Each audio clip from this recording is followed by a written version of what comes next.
Hi, ich bin Nick, besser bekannt als News One. Ich bin Lettering Artist.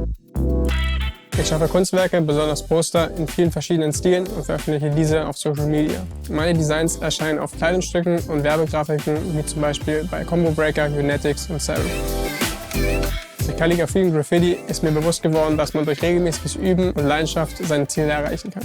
Jedes Mal, wenn ich eine neue Arbeit anfange, frage ich mich, was könnte ich anders machen. Deswegen experimentiere ich viel mit unterschiedlichen Werkzeugen und Techniken und probiere viele verschiedene Stile aus. Ich liebe es, neue Wege zu finden, Buchstaben zu schreiben und aufzubauen. Für mich dreht sich alles um die Details. Ich liebe es, in ihnen verloren zu gehen und erst diese geben meiner Arbeit den eigenen Touch. Lettering ist eine Kunst, mit der du Menschen nicht nur durch die Message inspirieren kannst, sondern auch durch Form und Linie. In diesem Domestika-Kurs wirst du die Kunst des Letterings lernen, inspiriert durch Kalligrafie und Graffiti.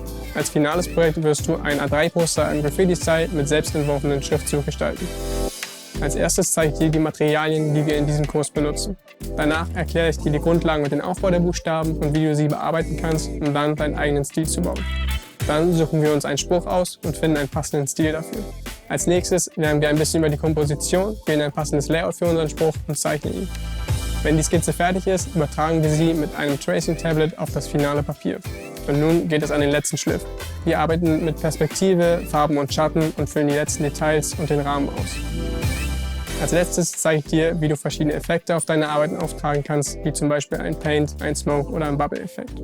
Als Bonus gebe ich dir noch ein paar Tipps, wie du deine Arbeiten auf Social Media veröffentlichen kannst.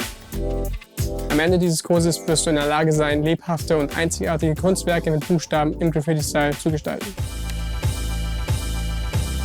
Um an diesem Kurs teilzunehmen, brauchst du Fineliner, Marker und Aquarellpapier und noch ein paar weitere Schreibwaren. Dieser Kurs ist für alle, die sich für Lettering, Kalligrafie und Graffiti interessieren. Finde deinen eigenen Style hinter den Buchstaben.